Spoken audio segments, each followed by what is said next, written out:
We're live, everybody. Welcome to the Football Outsiders live stream for Thursday, May 26th, 2022. I am Aaron Schatz, the editor-in-chief of FootballOutsiders.com, joined as always by Mike Tanier. And our guest today is JP Acosta, also from Football Outsiders. Hello. And hello to all of you who are watching right now, whether it's Twitch or YouTube. Please feel free to make comments and ask us questions in the commentary. Hello to everyone listening afterwards on the Football Outsiders podcast network. We're going to start a series of shows today where we're going to do tier lists because tier lists are fun. We're going to do them by position. We've got some cool guests lined up in future weeks, but we're going to start today by doing receiving cores, so wide receivers and tight ends. But before we get to doing our tier list, I just want to hit a couple of news stories regarding quarterbacks and get your guys' take. And the first one is, what is your take on the Raiders giving Colin Kaepernick an actual real-life tryout today? What a concept. What a crazy concept. But for me, I think it kind of just goes back to, like, if he's not on a team, if he's not making a team at this point, then, like, what are we doing? Like, he's had tryouts, he's had workouts, he's had, like, multiple workouts, and we all know the reason why he's not in the league. So if it comes back around to it and he's still not in the league after doing this workout, like, what are we going to be doing here? He's almost 35. I do still think, like, he's better than most backup quarterbacks. Like, their backup right now is Nick Mullins and Jared Stidham. Yeah, that is a terrible. It's a terrible quarterback situation. But, I admit, I think a guy who's 34 and has been out of the league 5 years, there's a good chance that guy's not good enough to play anymore.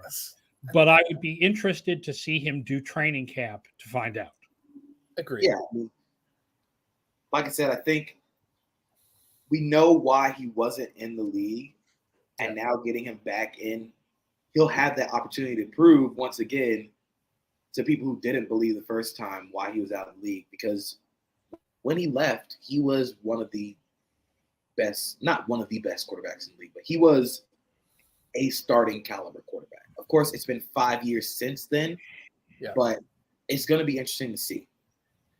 I wish this opportunity had happened in 2018 when we weren't talking about this gap. Definitely wish it would have happened in 2020 when I think we all, as a culture, demonstrated what we thought about what Colin Kaepernick was protesting for. We were all in the streets protesting police violence and gun violence, and you could see the overwhelming majority of Americans who really care deeply and passionately about these things were in favor of what he was protesting for. That should have been an opportunity for a team to say, you know what, this whole blackballing thing, this is silly. The person we're afraid of is on their way out, and let's do this. It didn't happen then. I celebrate that it's happening now. I do worry that it might be too little too late, but I'm glad it's happening now. It's really interesting timing as well with everything that's going on with the John Gruden lawsuit that's actually happening right now with the Raiders.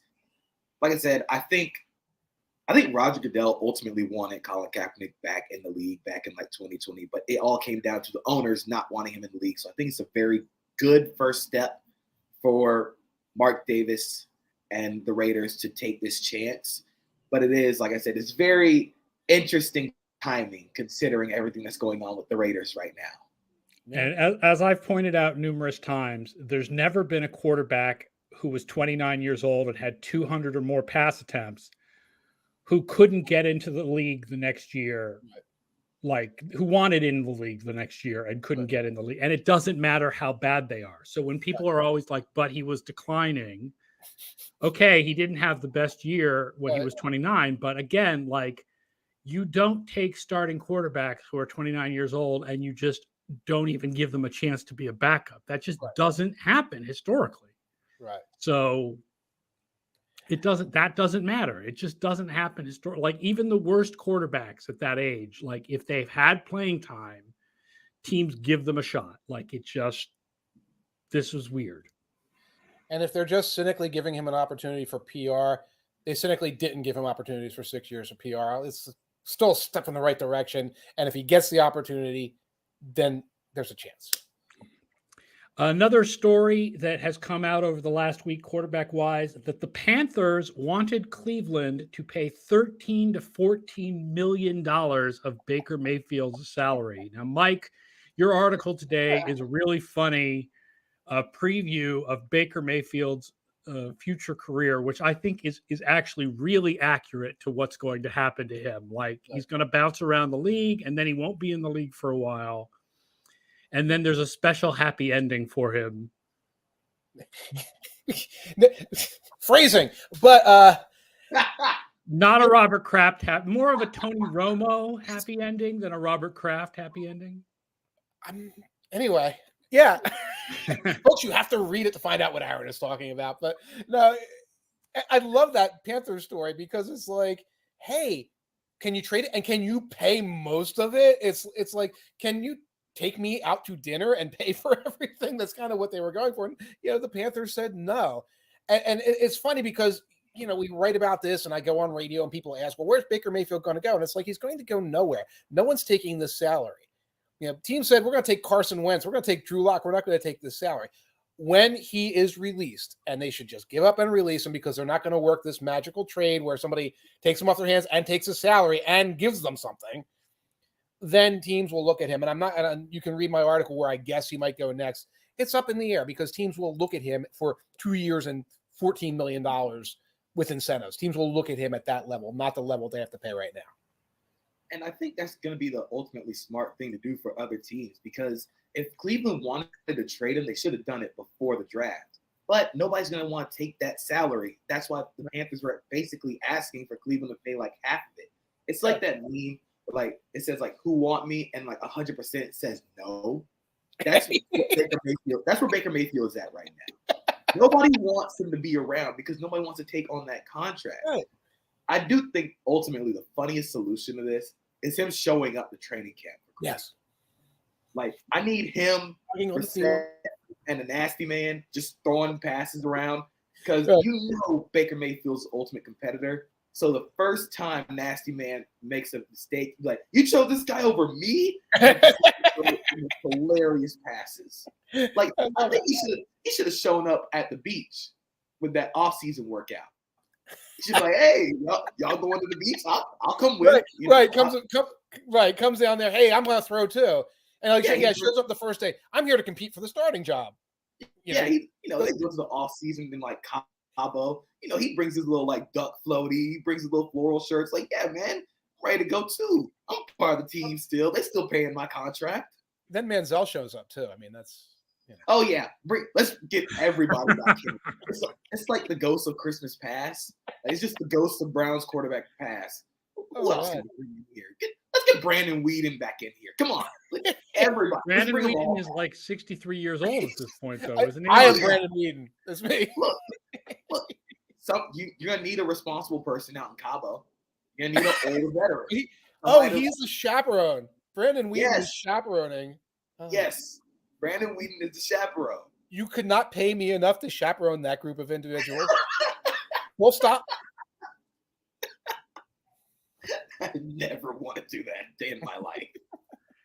The other story to talk about is Lamar Jackson, who needs to negotiate himself a new contract and, of course, famously doesn't have an agent, not attending voluntary workouts in Baltimore. How much does that matter, and how much is it's voluntary workouts, so it doesn't matter? I think it's voluntary workouts, so like it doesn't really matter. But I do think with the higher contracts that quarterbacks are starting to get, that's helping Lamar Jackson's case out a lot. Right. Because, like I said, Nasty Man in Cleveland just got $230 million fully guaranteed. Josh Allen's going to make an insane amount of money. Right. And so Lamar can basically say, like, okay, they paid him that much. I should be getting that much too. But he has to say it. Yeah. I hope he remembered to send the email saying, I want to open the contract negotiations, because that's the part of this that I think that the contract negotiations will be moving. He hasn't started moving them. When you don't have an agent, you have to do the talking. Right. And that's my concern. Like, I don't worry about, you want to do this. to protect your body, to protect your interests, to kind of show them that you want this, you still have to start the process. And he's been reluctant to do that. All right, let's get to our tier making. So today we're going to do wide receiver and tight end tiers. And here is how this is going to work. Mike has done his basic tiers, and we're going to introduce them actually starting in the middle, not starting with the best or the worst. Yes. And then JP and I can commentate, and then we'll see if we feel like moving around the teams a little bit. I love it. I love it. It's like I'm in the driver's seat. What a terrible mistake. So you're in the driver's seat. I think we decided we were going to start with the B level teams. So the teams that have good receiving cores, but not the best receiving cores. And then we can move around from there. For the B teams, I kind of went with, these are teams that have like two good guys and like not much else, like two very good guys, not much else. So, and remember, tight ends are included in case you're wondering. So I apologize to Ross. So I bounce around alphabetically. The Minnesota Vikings is where I'm going to start the B list. Two good guys, right? You got Thielen, you got Jefferson. Two outstanding players, not a whole lot else there. That's kind of my definition of the B list team. Going to also put in there, and let's go with the San Francisco 49ers. You've got Debo, Kittle. Yeah, I think it depends a little bit on how good you think Ayuk is. Yeah. I mean, are we going to jump him up to A because of Brandon Ayuk? I mean, I personally didn't. But again, you guys have the power to change this. I'm going to go through a couple more. The Seattle Seahawks. Yes. Well, see, I thought San Francisco was more of an A team, mainly because I think George Kittle and Deebo Samuel are enough of force multipliers by themselves where they can essentially use it and all just these guys. Deebo was essentially a running back for the back half of the season and performed at an elite level. Also, when I assume wide receiver tight end tiers, I also rank Kyle Juszczyk in here. So you're putting Kyle. No. Juszczyk doesn't count. He's a fullback.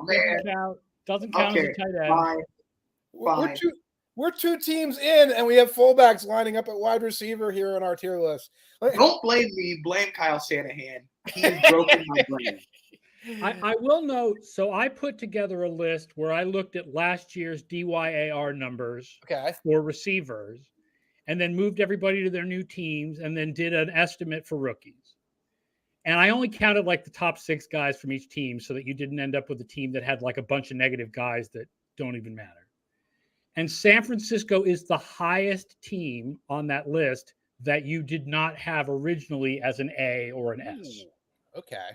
So I feel like they're right on the verge between a B and an A, but it really is kind of like, is Ayuk that third quality guy or not? And I don't even think Kyle Shanahan knows if he thinks Ayuk is that third quality guy or not, because like the first half of last year, he was not playing him as much.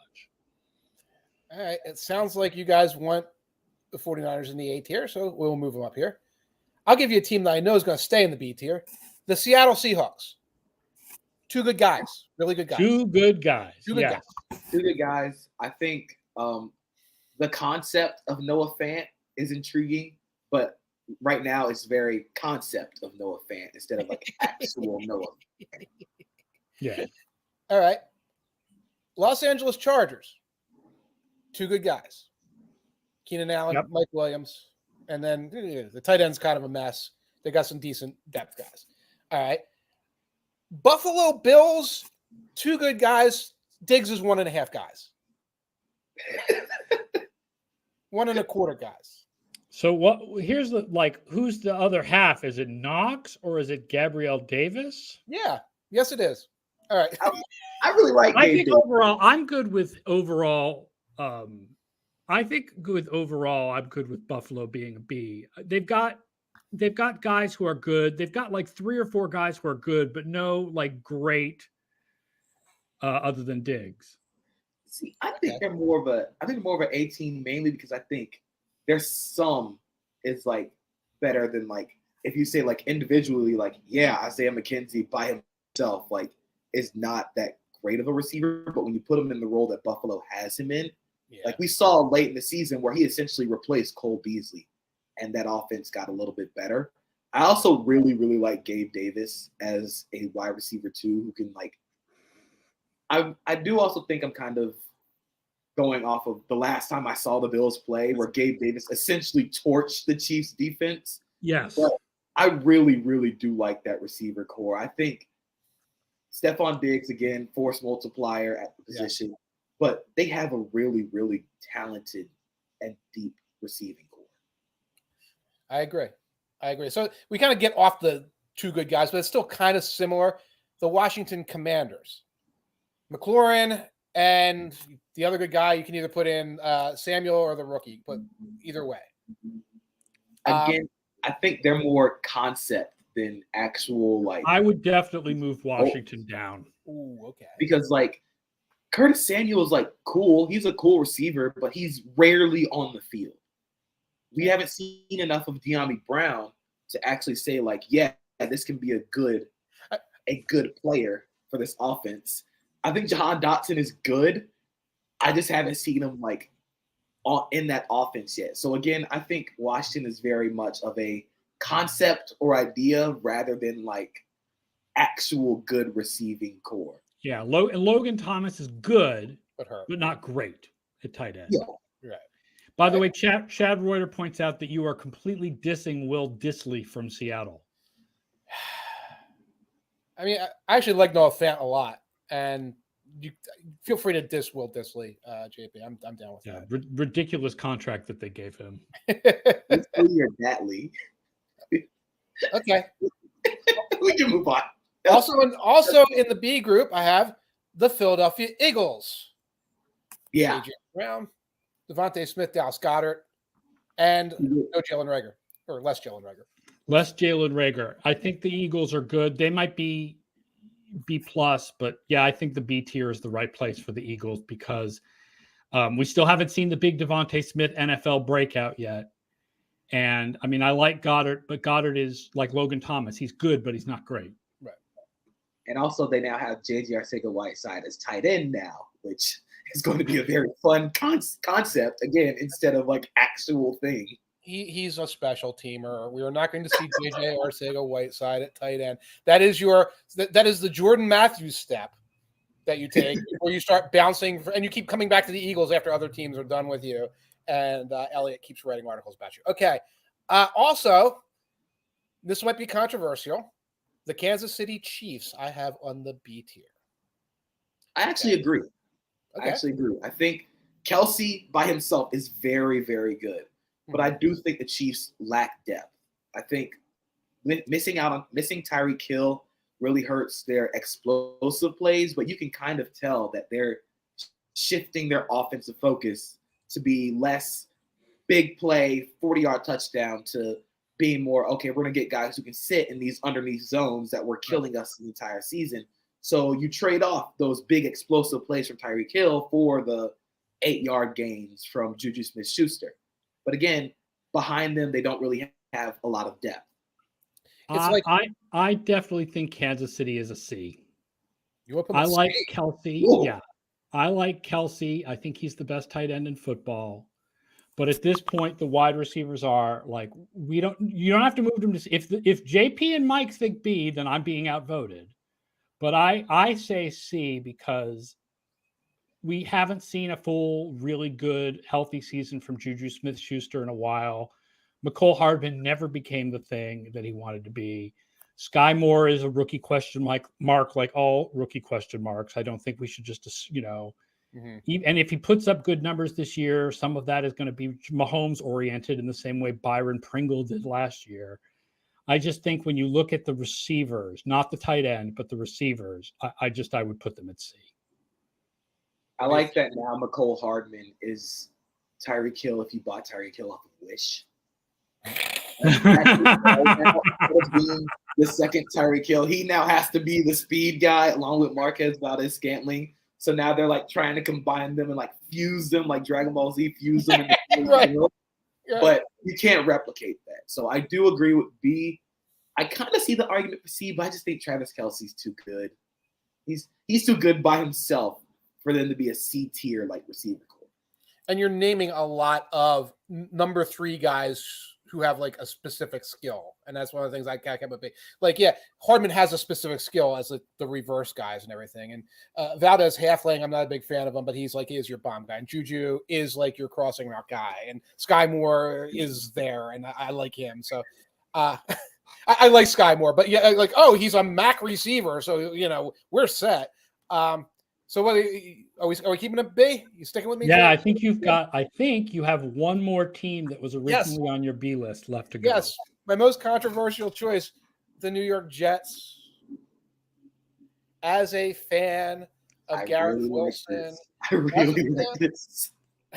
Of CJ Uzomah and Tyler Conklin at tight end, as a fan of the potential of Corey Davis and Elijah Moore and of Berrios. And I just put forth a conjecture before you guys tear me down that we don't know how good this receiving core could be because it was Zach Wilson and Mike White and Josh Johnson. And I think that's a reasonable argument. I'll tell you, when I did my little DYAR like quick addition thing, the Jets are 29th. But there's no doubt that in part they're 29th because their quarterback was sucked. On paper, this receiver core should be really good. They all complement each other really well. I think Corey Davis is that kind of bigger Shanahan style like receiver who will do a lot of the dirty work, blocking, do a lot of crossing route stuff. Garrett Wilson is going to be the explosive yards after the catch guy. I think Elijah Moore is going to have another like solid season. Yeah, I like him. And I just think they're a deep receiver core and tight end core on paper. Right. But again, I kind of think we got to buy into them right now as a concept. I'm going to use concept-based accept results instead of results here right now because, like you said, their quarterbacks weren't very good last year. I mean, Corey Davis at least has past results. I think Uzomah and Conklin are very average starters. Okay. They're not really above average starters. They're like 16th best type guys. Well, if you guys decide to move them to the C tier, that's still kind of a win for the Jets.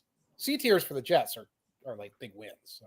Yeah. I mean, I think I would put them in the C tier, but JP, I guess you're the deciding vote. Would you leave them at B or move them to C? I'm going to leave them in B. I think I am buying into the concept of the Jets receiver core on paper. All right. So that leaves us with, we currently have 7 teams with Bs, 1 that we moved up to A and 1 that we moved down to C. So now let's hear the teams that you originally had in the C block. Okay. We're going to start with the Jacksonville Jaguars. It's like eating at a Jersey diner. Quality is, quantity is, and, it's a lot of names and a lot of money, and it's just kind of, I don't know. I kind of think I'd move them down. I'd move them 1 down, mainly because I think they have a lot of slot receivers. They have a lot of number 2 and number 3 receivers. Right. Marvin Jones. Like, we were getting, like, they added Zay Jones, Christian Kirk, and Evan Ingram, but now you're asking them to be your leading receivers on a team that was starting Jamal Agnew and Tavon Austin and Laquan Treadwell. Like, those guys still are going to see targets. And now that you don't have DJ Chark, I'm just not a believer yet. I'm going to get a bottle of whiskey, and every time Tavon Austin's name is mentioned on this podcast, I'm going to do a shot. Tavon Austin just comes up way too often in the year of our Lord 2022, and this is your fault, Urban Meyer. Don't blame us. Blame the Jaguars for giving him playing time, dude. Look, I would have forgotten him otherwise. I was on this podcast during the season where I said Laquan Treadwell was playing really well. I have been Urban Meyer brained since. I'm still trying to recover. I said Laquan Treadwell was a thing. No, don't say his name. I would say for now, let's leave the Jags at C, but let's see which other teams we have at C and D and decide which one that they belong with when we're done. I will say when I did my little DYAR add-up thing, they came out surprisingly average, but part of that is because Kirk had so much value last year, and I don't think that Kirk can duplicate that this year. Agreed. And I'm a little bit of a Laviska Shenault fan still, so throw that name back out there. Another is it Shenault or Chenault? Shenault. Tavon Austin. All right, another name, Dallas Cowboys. This might be controversial. a team that we're used to putting in higher tiers, but look at who they have at receiver right now. CeeDee Lamb, Michael Gallup. I see the name James Washington on the depth chart, and I want to cry. And at tight end, you have Dalton Schultz and some backups. So really because of Lamb's potential and because we've seen a lot from Gallup in the past, that was keeping them at C tier for me. I'd agree. I think they're a C tier receiving core. I think if they were able to retain Amari Cooper, you would have them a little higher. I think the ceiling is a lot higher with Amari Cooper there. Like I said, I think the potential of a CeeDee Lamb is there. I think Michael Gallup has proven to be a solid wide receiver 3, low end, mid tier wide receiver 2. Mm-hmm. But again, I think they lack depth. They lack that. Yeah, their depth is terrible. Right. And especially with Gallup coming off a torn ACL, CeeDee Lamb is in and out of the lineup. That depth is really going to show up. Like that lack of depth is really going to show up. Yeah, I might put them at C+, but the depth is bad. Like as good as having Lamb and Gallup as your top 2 guys, and Schultz is a good tight end. And yeah, I think C is about where they belong, I think. Awesome. Well, a team that you talked about is good in concept, but not necessarily good on the field. The Carolina Panthers also made my C tier. Okay, with DJ Moore, who I think This is one where you really have to do the work to try to separate the talents of the receivers from the quarterback throwing to them, because in my little, back of the envelope DYAR calculation, they were in last place. Right. But you consider who was throwing to them and how did you really, with Darnold throwing to them, how do you really see DJ Moore being DJ Moore? How can you really see Robbie Anderson being Robbie Anderson? Terrace Marshall did nothing. Right. He barely played. Yeah. And, I think DJ Moore is fantastic. Like he's a really, really underrated receiver. I think Robbie Anderson is still very good at what he does and what he can do. It's like one of those guys where you said they have a skill. He's really good at that skill. The thing. I don't like their tight end room at all. Tommy Tumbles? You don't like Tommy Tumbles? I'm not there yet. The guitar player for the Germs in 1977, Tommy Tremble? I'm not there yet with Tommy Tremble, the most Notre Dame tight end receiver name ever. Saxophone player for the New York Dolls? The most tight end name ever is Tommy Sweeney. Come on now. Or Rob Gronkowski. Yeah, and that's it. Like, I think we all know DJ Moore can play. Robbie Anderson is like the vertical guy. It's almost like another example of 2 good guys, but 2 kind of like, we haven't seen enough of the good guys to say they're good for people. Yeah, I really feel like it's one good guy and one guy who can be good, and then the depth is bad and the tight ends are bad. So I might do D. But Scott Spratt pointing out, and I mean, like we said, there's a problem with the quarterbacking, trying to decipher how good the receivers are. Robbie Anderson's 58% catchable target rate was the lowest among wide receivers with at least 100 targets last year. You do not want to be running deep routes with Sam Darnold and what's left of Cam throwing the ball deep. Yeah. So I guess I'm fine with leaving them at C for now, even though I don't like the tight ends and I don't like the depth. And I do feel like DJ Moore has gotten, he's gotten lost in, I believe Derek Klassen called it ELO hell. What does that mean, JP? JP, what does that mean? I hear ELO and I'm singing Turn to Stone. What does ELO mean? I'm trying to remember how to describe. I looked it up. So it's based on the idea that online gaming, when they rank you, they use an ELO system. Okay. This is the rating system that they use in chess and that 538 uses for like freaking everything. Mm-hmm. And they think the idea is that if your teammates are bad in like an online shooter game, if your teammates suck and your opponents suck, you can never play well enough to climb the ranks because everything around you sucks. So you don't look that, no matter how good you are, you don't look that good because everything around you is terrible. Just like the band ELO, where Jeff Lynne was really good, but everything around him stunk, and that's why. There you go. There it is. Stupidest. Cracking on Bev Bevan or whatever the drummer's name was from ELO. Anyway, Derek used the term to refer to what's going on with Trevor Lawrence in Jacksonville, and I think that's pretty accurate. And I think DJ Moore as a wide receiver is going through the same thing. Oh, yeah. Well, here's somebody who's a receiving core is not in ELO hell. It's the New England Patriots. Have at it, guys. Yeah, this one confuses me because when we were thinking about it beforehand and I was thinking subjectively, I was like, and you sent your initial tiers to me. I was like, the Patriots seem more like a D to me. And then I did the little DYAR calculation thing. And of all the teams that you had in the C tier, guess which one was the highest? Patriots? The New England Patriots. And I don't think you can say it's because their quarterback lifted them there. No. So I don't know whether they're better than this or worse than this.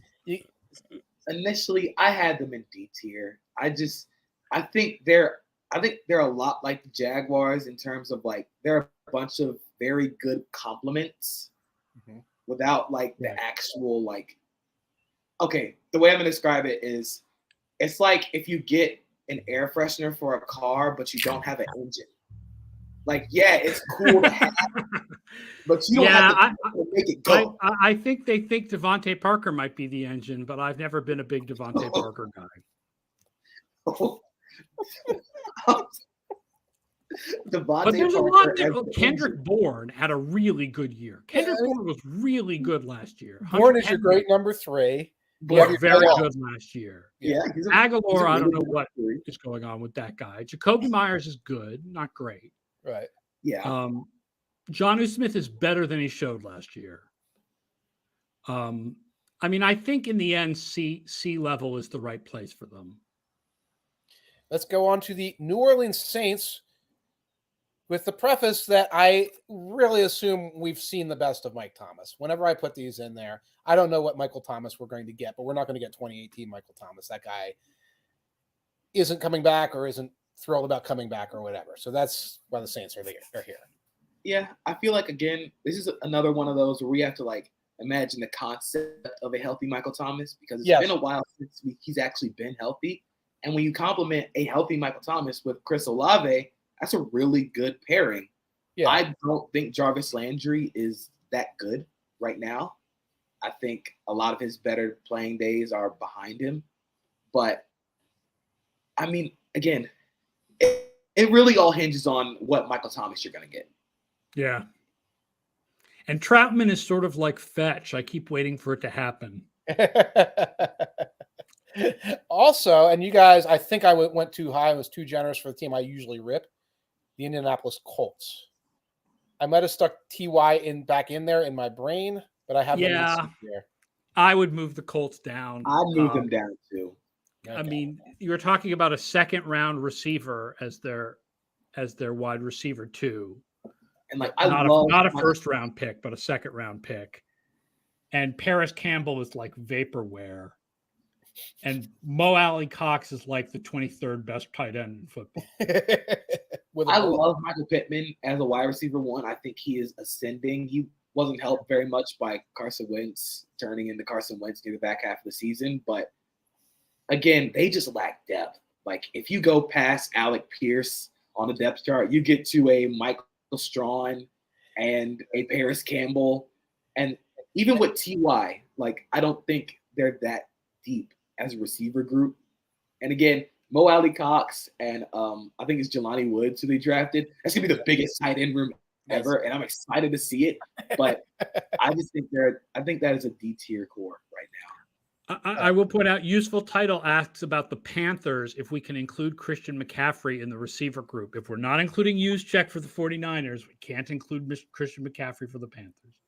So would you, JP, would you agree with me in dropping the Colts to a D? Yeah. Yeah, let's put the Colts in at D. No skin off my back. I'll go through 2 more teams from the C tier here. The Steelers and the Browns. And 2 very different receiving cores here. I think the Browns are very top-heavy with Amari and are lacking depth. And the Steelers have like a bunch of little guys and a decent tight end. I would actually rank them in B. I'd rank the Steelers in B. I B? like them. Yeah, I like the Steelers in B. I'd go up with the Steelers. I think they weren't helped at all. They weren't helped at all by old man Ben throwing the ball 2 yards. They're not going to be helped very much by Mitchell Trubisky either. Yeah, I mean, that's going to be terrible again. But I think Deontay Johnson gets kind of a bad rep. Like, he had that really bad season with drops, but hasn't really, like, he's a good receiver. I think Chase Claypool, again, is a good receiver. It's a lot of because you were talking about in concept. Chase Claypool and Deontay Johnson is a concept. I feel like Claypool could be better than he's been. Yeah. But he hasn't been so far. I feel like Freiermuth definitely could develop, had a very good year for a rookie, but he's not there yet. George Pickens is, another one of these rookie wide receivers, but he's a second or, round pick or whatever, third round pick. He's not a first. So I guess I would leave them at C. Yeah, I understand that. And the Browns, we are good with the Browns at C, or we have a fight here? No, I think I'm good with the Browns at C too. Like outside of Amari, you're kind of scraping the bottom of the barrel. I think David Njoku is a better tight end than he gets credit for. Yeah. But again, Amari, Njoku, and then you got a bunch of dudes. And more tight ends. They have other good tight ends. Yeah, Peoples-Jones is, like we're waiting for that to happen. They're really big on this kid, David Bell. But again, you can't expect much from a late second round pick until you see him on the field. Even one from Purdue. Even one from Purdue. All right, now let's hit the teams you originally had with D's. D's. And let's see if we agree with you. Baltimore Ravens kick off the D's. The receiver core everyone's talking about. If you look at 4 downs in Football Outsiders, Rob Weintraub's talking about them. How much do you like your David DuVernays, your Rashad Bateman's, your James Proches, that other kid, Tylan Wallace, I think his name is?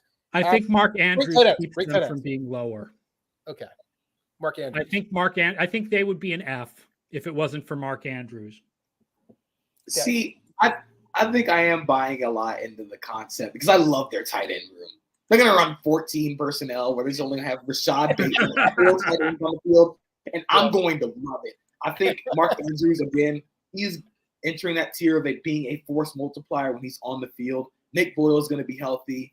They drafted Isaiah Likely and Charlie Kolar, which at first I didn't get at all. But, man, if they're going to run all 4 of those guys on the field at once, count me in. I think the concept of Rashad Bateman, he hasn't really been healthy.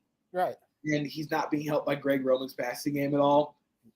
I think the concept of Rashad Bateman is very cool. Yeah. But I can understand having them in D tier. I have them in C because I just love the tight end. They're like Prochet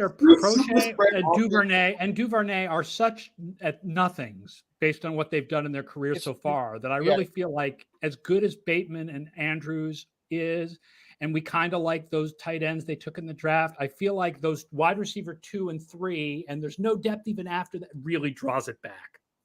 If Mecole Hardman is Tyreek Hill off of Wish, I think Devin Duvernay is like Tyreek Hill off of like eBay. So, like, you got to go way into like the black market. Like you're balling on a budget right here. Next week, our tiers of Tyreek Hill knockoffs. So just to go through a list of that. Next on the D tier, the Tennessee Titans, and they might be teetering lower. I struggle with them trying to figure out what they really have in Robert Woods coming off an injury. And and Treylon Burks was number 1 in playmaker score, but I don't really think that puts him ahead of Williams and Olave really. And if you look at their depth, like that is not a good receiver room. Yeah. Like, outside of Robert Woods and Treylon Burks, you're getting into Nick Westbrook-Akina. I don't Racing McMath. Racing McMath was getting snaps. Their tight end room also is not very good. Yes, Racing McMath.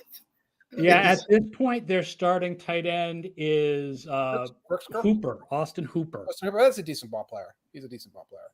The idea of Austin Hooper, I think. I'm kind of teetering on the idea of making this one an F. because we don't, Woods coming back from. Most guys come back from ACL injuries pretty good. A rookie and a 30-something coming back from an ACL injury. It's and a tight end who's and the depth is really bad. Do it. All right, let's make them an F. Ooh. Do it. The Detroit Lions, featuring Amon-Ra St. Brown, who's a decent little player. We have DJ Chark coming off an injury. We have Jameson Williams coming off an injury. It was tricky with all these rookies coming off an injury and a guy who had like a half a good year 2 years ago coming off an injury and a guy who looked good catching very short passes on a bad team. I just kind of stuck them on this tier. I like TJ Hawkinson. I think Hawkinson. I would honestly make I'm going to make the argument for making them a C. Ooh. Hawkinson is really good. We've never seen what he looks like with a really good quarterback throwing to him. Chark is good, and we've never seen what he looks like with a really good quarterback throwing to him. He made the Pro Bowl. Amon-Ra St. Brown had a very good rookie year. Mm-hmm. I do kind of feel like this is, again, concept.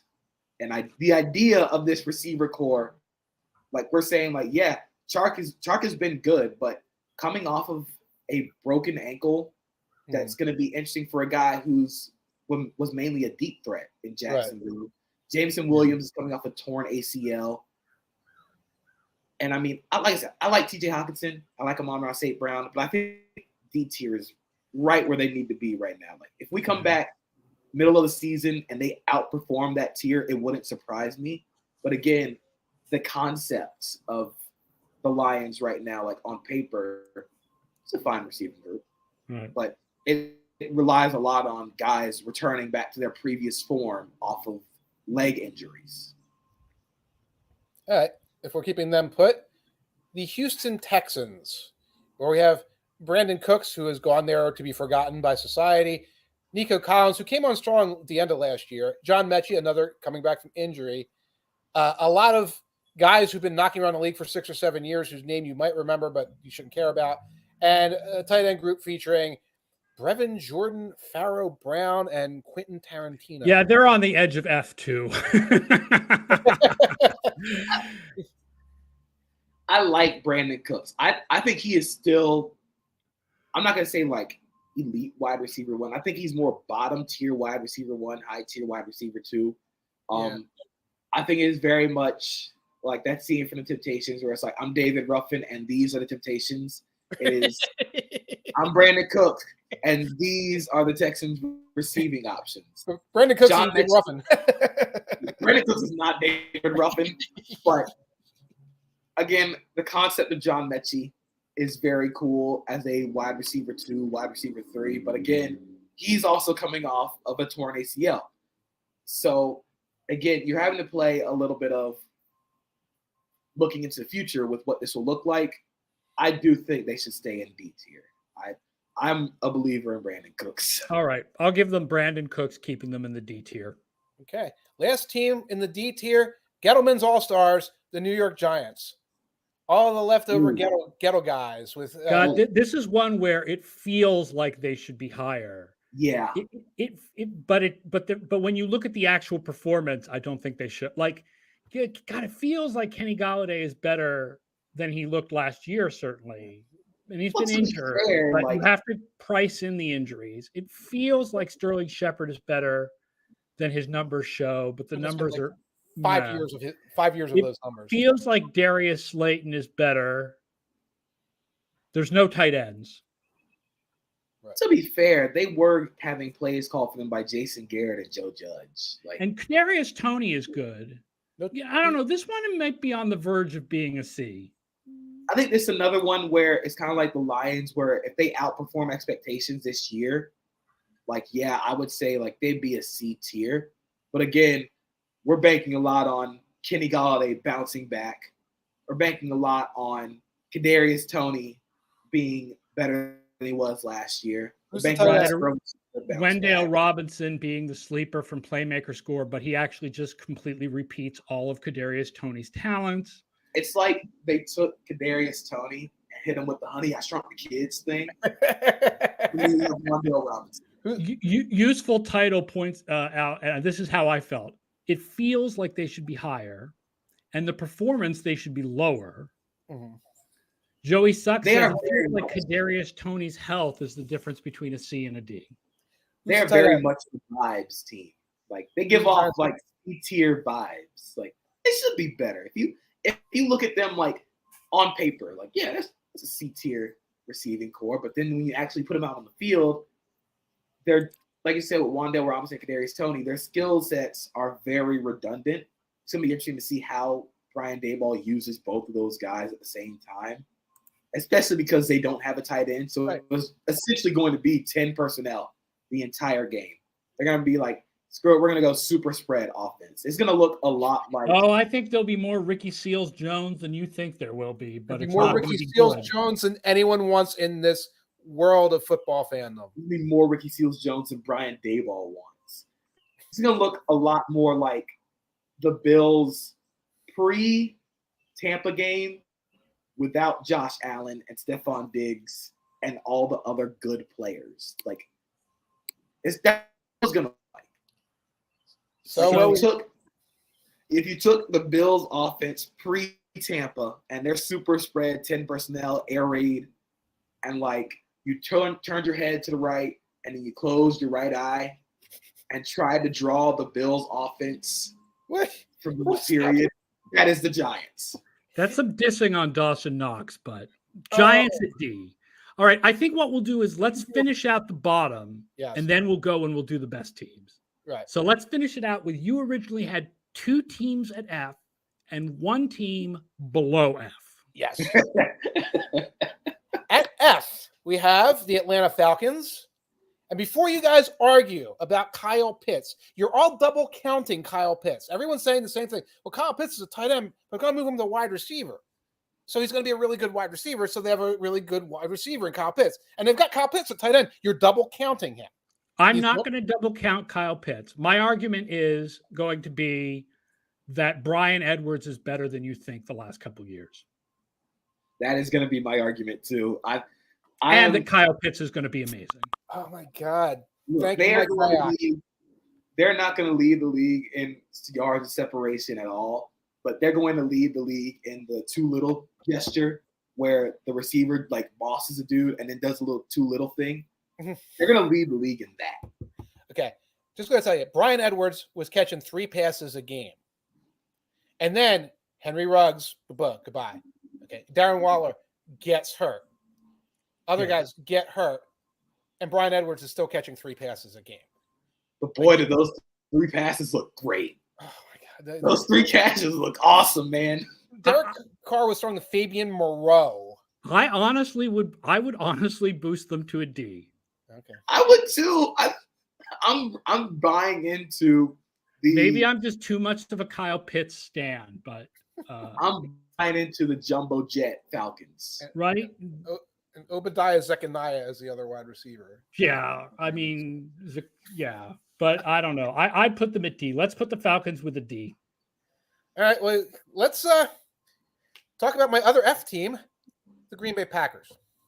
Oh yeah, that is. As much as I like Robert Tonyan, I'm fine with having them as an F.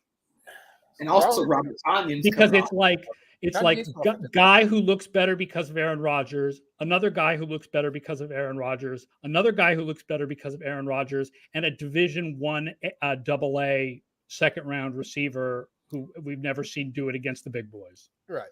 And guys who look a lot better with the gravity of Devontae Adams pulling everybody else away. Yeah, a lot of Lazard and guys like that. And Sammy Watkins will have his one big game and get hurt. We know that that's what he does. And you have a I'm tired special of- tier. You have a special tier marked the Bears tier. Can I guess which team is going to go there? Go ahead. I think that's the Bears with an F minus. It is the Bears with the F minus, did not participate, did not show up, must repeat the grade, summer school remediation grade. I'm not listing these guys again. You know who they are. No, you don't know who they are, and that's the problem. And we've talked a lot about the Bears receiving core in the past. F minus, minus, minus. Yeah, I'm totally fine with that. That But leaves they us got with added Byron Pringle to be like their second go-to guy at receiver. Like I don't think we're talking enough about how much that is terrible process for a young quarterback. You're my Twitter timeline. Like, what about Byron Pringle?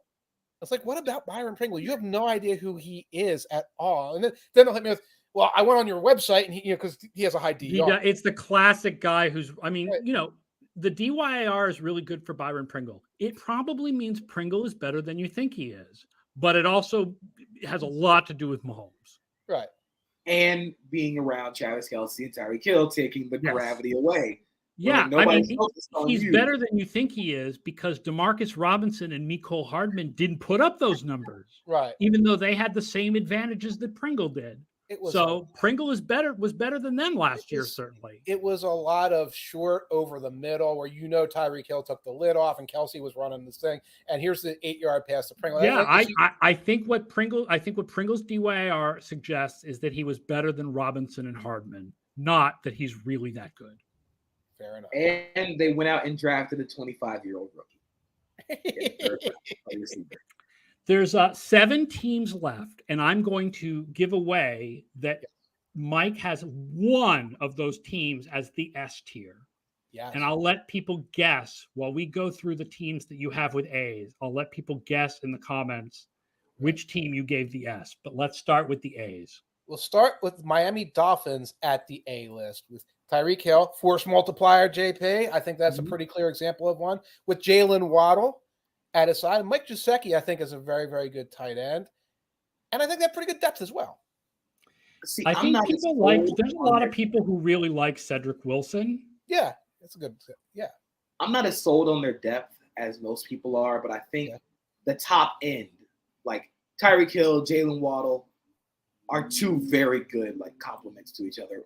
Receiver, we're just I might move them down to B because, it is 3 guys because you got to count Gesicki. So we'll leave him at A. We'll leave him at A. Cedric Wilson, people do like him. I'm with JP. The depth is not good. Trent Sherfield's an outstanding special teamer, guys. All right, let's. Thank you.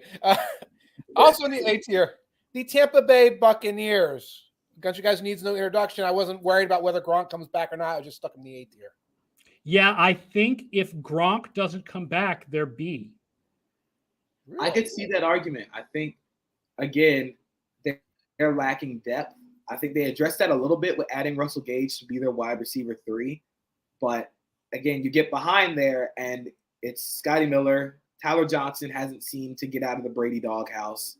O.J. Howard leaving and going to Buffalo in free agency really hurt the tight end room, especially if Gronk doesn't come back. Yeah. We're all assuming he's coming back, so I'm fine with leaving them at A. But I think if it turns out he's not coming back, I would drop them to B. Okay. Denver Broncos. This should have, there's a conceptual element to them because of all the bad quarterbacking, but it has a combination of depth and breadth, in my opinion. Yeah, I definitely agree. I could see the argument for putting them in S if they had a better tight end, or at least a serviceable tight end. See, I feel like I would drop them to B because right now it's just a concept. They haven't actually, none of these guys have really done it as well as you think. I mean, yeah, they do go 4 deep because Tim Patrick is underrated. Yes. But and some of it was the quarterbacking, but Bridgewater was not bad last year. And I'm waiting for Judy to have the big healthy year where he's really good. And I'm waiting for Hamler to really do something. I feel like they're more conceptual and I would drop them to B. I love Cortland Sutton. That's one of the main reasons why I think I'd have them borderline S. I think Cortland Sutton is a very, very good receiver. I think Judy is going to have his chance to prove that he's a really good receiver in this league, especially now that he has a quarterback that can throw over 15 yards. Again, same thing with KJ Hamler. Like I said, if they had a serviceable tight end, I think I'd put them in S. Yeah, they are tricky because you always have to look at who was healthy at what time. For example, Judy was there for most of the Drew Lock time. Right. So it's, but I was just comfortable with the sheer amount of guys. Slightly different order here, but another A tier team, the Las Vegas Raiders, when you take Devontae Adams, Hunter Renfrow, who is very, very good, and you have Waller at tight end. My back of the envelope DYAR calculation, they were number 1. Wow. When you put all the value of what you get from Devontae Adams with Waller and how good Renfro has been. That's got the S vibes. I think they're another they're a very S vibes team. If wide receiver 2, I mean, if you think of Renfro as the slot guy, if other outside receiver was better, I would say yes. But right now, other wide receiver is probably Demarcus Robinson or Keelan Cole. Or Mac Hollins, who is a special teamer. Yeah. Yeah, I think they're another one of those teams where they give off the vibes of they're one guy away from being S tier. Yeah. Here's a team that definitely gives off the vibes, but I was a little worried about the Los Angeles Rams. Yeah. It really depends how much you believe that Allen Robinson had his soul sucked out in Chicago and just stopped trying. He did not want to be there. He was done. Midway. I'm sorry, he sucked. It was not just the quarterback was bad. He sucked last year. There's a legit argument that he just stopped caring, and so that's why he sucked, like Randy Moss in the last year at Oakland. But there's a possibility Robinson is not what everybody thinks he is. There's a possibility that he is, certainly. If you believe in Robinson, then they definitely are an A. I think Van Jefferson is underrated, I think. Yeah, I like him. And so is Higbee. I believe in Robinson bouncing back. Cooper Kupp, we know who Cooper Kupp is. Van Jefferson's very underrated. I am interested to see what happens with OBJ. Yeah. I don't know if they're going to have enough. Count him for the Rams right now. Or I don't think they have enough cap space or enough footballs to throw to him. But if they were able to get him back into LA, I think that'd be really interesting in terms of where they rank. But I do definitely think they're an A tier. I'm not as sold on Tyler Higbee as most people. I don't know. I think he is another one of those hey, he looks cool. He's got all the he looks like a cool tight end, but he's not there yet for me. Okay. Last team on the A tier, Arizona Cardinals, and I want to give Michael Walsh the no prize because he predicted the S tier team in the comments, the Cincinnati Bengals. Now, does that mean putting a halo on them for what they did late in the season? I leave that up to you guys to decide. I feel like putting Arizona in the A tier requires expectations for Rondale Moore and Marquise Brown, but I'm okay with that. As Marquise Brown, we've seen some pretty good Marquise Brown. And I think we've seen Rondale Moore be a good actual receiver, more than Cliff Kingsbury just saying, hey, man, here's a screen. Or, hey, man, here's a reverse. He can be an actual receiver. I do still worry about their depth a little bit because that's going to be tested real early, especially with DeAndre Hopkins not playing. You know what? That Wesley kid was not bad last year. Their depth is better than you think it is. AJ Green is still there, too, playing a role and wasn't terrible last year. And AJ Green proved a lot to me last year. I did not think he had anything left. Right. He's definitely he's like my argument is going to be I don't think the Bengals are S tier. I would put nobody in the S tier right now.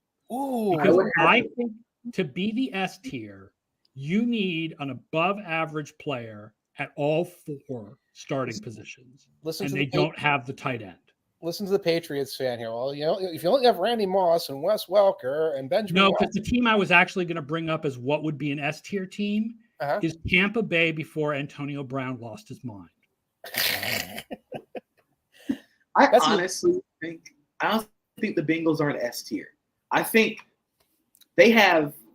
I think the way I see it is they have guys who could be a wide receiver 1 or 2 on practically every other team. I think Tyler Boyd being moved to wide receiver 3 is insane because he would be wide receiver 2 or wide receiver 1 on most teams in the league.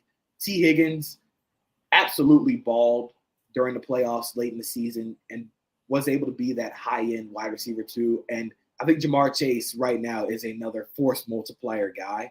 I do see the argument with the tight end, but I just think those 3 guys are so high level. Oh, those 3 guys are great. The tight ends are meh, and there's no depth behind those guys. And that's why I would make them an A and not an S. As opposed to when Tampa Bay had Scotty Miller as wide receiver 4 and had both Gronk and OJ Howard and Cam Brate all playing tight end. That's a freaking ass. He's not a Patriots guy. He's just talking about a Brady team. But don't call him a Patriots guy. I like Hayden Hurst and Drew Sump. I mean, I guess if S is historic, like a historic tier, and it's got to be that Super Bowl team or greatest. I mean, if you're going to argue the Bengals have if you're going to argue somebody has to be an S, whoever's the best right now. Mm-hmm. Yeah, I mean, I think the Bengals are the best right now. Well, but nobody has to be the best. Because I guess I would rather have the 3 wide receivers and a meh at tight end than what the Raiders have, which is 2 wide receivers and a tight end, but a meh at wide receiver. Right. You have an ordinary tight end, but you have 3 receivers giving you all those options. It's a different thing. Then your ordinary tight end looks good, whereas your slot receiver doesn't necessarily look good because you have the tight ends. But I think that the best right now is either the Raiders or the Bengals. Okay. And they each have one hole. The hole for the Bengals is tight end, and the hole for the Raiders is opposite of Adams. Well, let's put it to a vote because Ross is sitting there waiting for us to put teams in the S tier. So let's show a show of hands. Who wants the Raiders in the S tier? Who wants the Bengals in the S tier? All right. Democracy. Democracy works. So that's our tiers right there, man. There we go. We've done our tiers. Would you make any changes at the last minute now that we've got them all put together? I know we were debating whether the Jaguars should be higher or lower or leave them at C. What are you feeling, JP? I mean, I think if the Lions are in B, I think the Jaguars also have to be in B. Okay. I think we're very much a concept as well as like the Lions are. I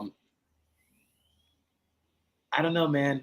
Now that I've heard everything about the Broncos, I'm like, oh man, that the way we described the Bengals' 3 receivers. Yeah, but look at the Broncos again. So you have KJ Hamler coming off an injury. He's never done anything in the NFL. You have Sutton, who I think we both really like. Look at the last half of the season for Sutton. He vanishes with Teddy Bridgewater still out there. I think he's a fine player. There's no way you can argue that the Broncos have 3 studs. It's right. 2 studs, one of whom we've never quite seen do it, which is Judy. Cortland Sutton has done it. Yeah, I see that. Ryan McNamara is not happy with us with the Jets at B. Let's move the Jaguars down to D. Joey Sucks asks, do we want to move the Bills up to an A? It's a lot of. I think the Bills aren't. I think the Bills are the best of the teams that are in B. Right. I think Josh Allen is elevating them to make them look like an A. That's I definitely see that. Yeah, I still want to move Kansas City down, but I don't know. I think we've seen Juju Smith-Schuster be a quality secondary option when he's healthy. Yeah. And that's all that Kansas City is going to essentially ask him to be. And one thing is, like, it was last year, not 2021, but 2020, he was healthy. I believe he caught 97 passes, but it was old man Roethlisberger, so it was 7.4 yards per catch or some horrible number like that because he was catching screens and running out of bounds and getting slammed by 3 guys. So I think Juju still is pretty. Tom Norvell says we're not giving the Raiders any credit for Foster Moreau at tight end when Waller splits out. I like Foster Moreau.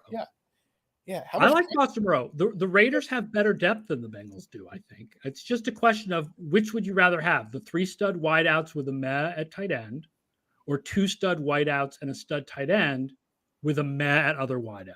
And I think I'd rather have the 3 wideouts. I think Beefy Big Toe likes the Bears being in their own Bears category. So this is our tiers. These are our tiers. I guess I should ask, should we try to run this graphic in the link on the site, or should we wait and make people watch the video? We should put it on Twitter, my man. I think we should put this on Twitter. These are our, we should put this on Twitter. I'm telling Ross, the producer, we should put our tiers on Twitter and say, if you want to hear them debate these tiers, you should listen to the show. We should put that on. We should put it on Twitter with a link to the show. Yeah, Ross is speaking to us right now. You guys can't hear him. Gushy. He's only all right. speaking. Next week, Derek Klassen should be here, I believe, and we're going to talk anime, second year breakout players, and running back tiers. Nice. Running back tiers next week. JP, thank you for joining us. Mike, thanks as always. Tune in at 2:30 for Splash Play and more best ball fantasy talk, everybody. Tune in next Thursday at 1 o'clock for running back tiers. Yes. And thank you all for listening, and thank you all for watching. And I'm Aaron Schatz from Football Outsiders. Everybody have a great Memorial Day weekend.